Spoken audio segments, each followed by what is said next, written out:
Donald John Trump nació el 14 de junio de 1946 en Queens, Nueva York. Es el actual presidente electo de los Estados Unidos de América. De hecho, es el presidente con más dinero de toda la historia de Estados Unidos. Hijo de Fred Trump y Marianne McLeod. Su padre, Fred Trump, fue uno de los mayores empresarios de bienes raíces de la ciudad de Nueva York, y Marianne le ayudaba con el negocio inmobiliario. Fue ama de casa, además de ser voluntaria en un hospital, y participó en obras de caridad. Donald es el segundo de 5 hermanos. Donald Trump cursó estudios en la Kew Forest School en Forest Hill, Queens, junto a algunos de sus hermanos. A los 13 años, tras tener problemas de conducta que llevaron a su salida de la escuela, sus padres lo enviaron a la Academia Militar de Nueva York, la NIMA. Según Donald Trump, una de las mayores cosas que le han podido pasar en la vida es haber ido al NIMA, la Academia Militar de Nueva York, ya que los valores que asimiló en todo ese tiempo lo marcaron de por vida, según palabras de Peter Ticking, compañero de Donald Trump. Donald Trump fue a la Universidad de Fordham, en el Bronx, durante 2 años, continuando sus estudios en la Escuela de Negocios Wharton de la Universidad de Pensilvania, porque Wharton tenía uno de los pocos programas de estudios dedicados al sector inmobiliario, donde se graduó en 1968 con un grado en Economía. Ahora que conocemos un poco sobre Donald Trump, estas son las 10 claves del éxito de Donald Trump dichas por él mismo y con subtítulos. Espero la disfrutes. Over 20 years ago, I coined the expression think big, and it's been a part of my life ever since. It's also come true. I became an even bigger success after I said it than I was before. And that's one reason I think it's an important way to think. It obviously works, and that's what I'm going to talk about today. What I said exactly in my first book, The Art of the Deal, is as follows. I like thinking big. I always have. To me, it's very simple. If you're going to be thinking anyway, you might as well think big. That book was a bestseller, and it's considered a business classic at this point.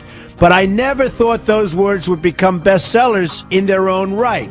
It's an interesting point that I'm famous for 2 very short statements. Think big and you're fired. But let's stick to the first one for today. And I'd suggest strongly that you pay attention so that you won't have to hear the second one. Thinking big starts with the details and grows from there. Because I'm a builder, I'm very aware of the importance of having a good foundation. You can't take chances in construction. You can't be haphazard and say, well, maybe this will work, maybe it won't, so let's try it and find out. Because a lot of people will be at risk. I have to know if something will work or not. Every inch has to be accounted for. In other words, thinking big starts with being thorough. So number 1, be thorough. Don't count on happenstance to get you anywhere, because it won't. Number 2, get a momentum going and keep your momentum going. You have to have big ideas, but you've got to have the energy to get them done, which can sometimes take a long time. If you don't have momentum, you will not have what it takes to get the job done. Patience alone isn't enough. I have a lawyer friend who used to refer to me as the reverse tornado who builds everything in his path. I always like that because it implies a lot of energy and a lot of momentum. And that's exactly what it takes to get anything done. So keep your momentum going. Number 3, stay focused. You have to stay focused. The minute you lose focus, you will also be losing your momentum. They go together, and you will accomplish a lot more, even amazing things, if you make sure you keep these 2 things working together for you. I've seen very talented people literally go down the drain because they couldn't seem to keep their focus long enough to get anything done. In this day of multitasking, that can be a real challenge, but it's absolutely necessary.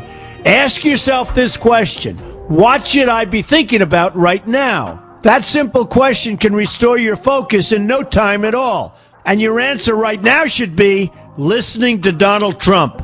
Number 4, look at the solution, not the problem. This is very important if you ever want to learn to think big. And here's why. No matter what you do, you're bound to run into problems. It's just part of life, a part of business, a part of anything worth doing. If you let the problems get in your way, they'll become bigger than your idea was to begin with, and you will be a wipeout. No matter how bad things look, keep your focus on the solution, and you will be surprised how things can work out, and work out properly. One way I do this is to ask myself when confronting a possible problem, is this a blip or is this a catastrophe? A catastrophe is something like an earthquake, a tsunami, a war, and so forth, and a blip is everything else. Right away you'll have the right perspective and your equilibrium will be restored. So keep your focus on the solution.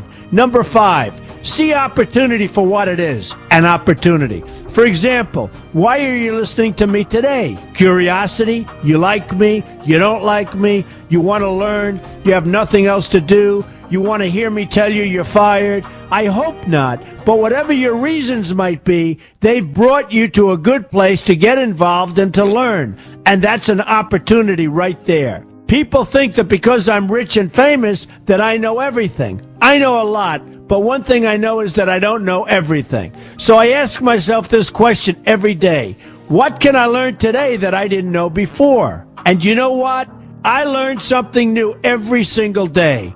That's a big reason for my success, and the same thing can apply to you. Take the time to see today as an opportunity, and you'll be surprised by what can come your way. Be open to new ideas, and you will be creating your own opportunities before too long. Number 6, know everything you can about what you're doing. That's a good way to cover your bases. Another good way is to read the book Robert Kiyosaki and I have written together, Why We Want You to Be Rich. It's about covering your bases and knowing what's going on.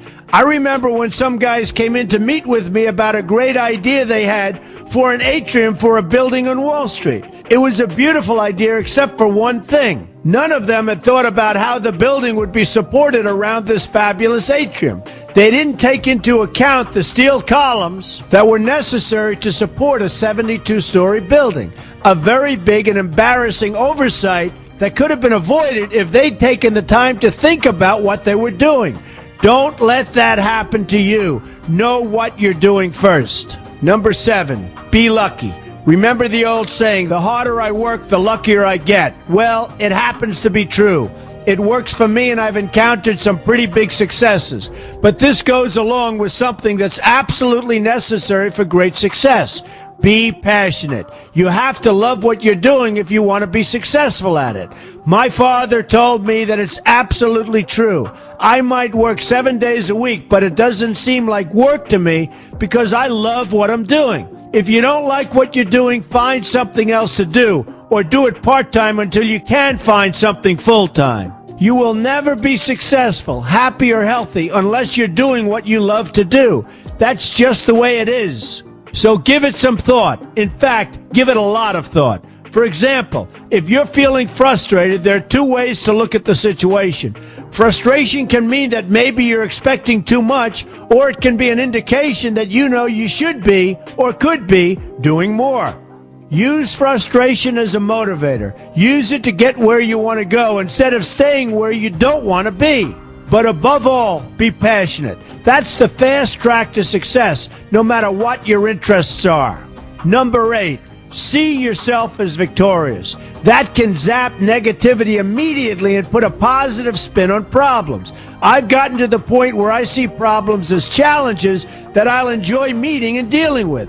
My point here is that no matter what you do, you will encounter problems. Why not see them as challenges instead and know that you are more capable of dealing with them? That's positive thinking with a realistic slant.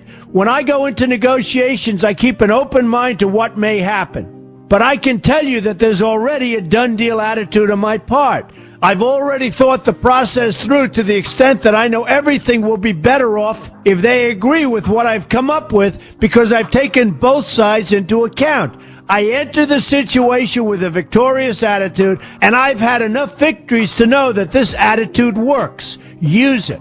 Number 9, be smart. Know that you have something unique to offer because you do use the tools that are provided for you and remain open to new ideas. That's being smart. That's also where innovation comes from.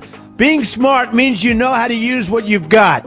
That doesn't mean there's nothing left to learn, but it means that you will have the ability to learn and move forward with success. And success is very important. Success is what you want. Just be successful. Believe me, you'll be happier.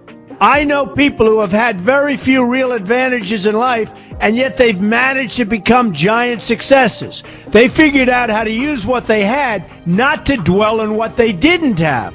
I'm convinced that everyone has something useful to offer, and if you apply yourself diligently, you'll find that you have what it takes to succeed, and you're going to be a lot happier for it. Number 10, above all, never give up. Never, never, never give up. The only time you will be a failure is if you quit trying. Only losers quit. The biggest losers in the world are quitters. Winners keep on going. So whatever you do, never give up.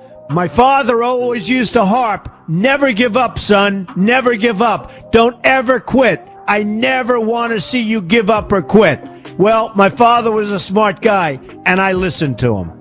And remember, think big. A good way to start is to read our new book, Why We Want You to Be Rich. 2 Men, 1 Message. There's a lot of great advice in there for you, and I expect you to pay attention. You're going to do fantastically well. You're going to be a winner, and I'm going to see you in the winner's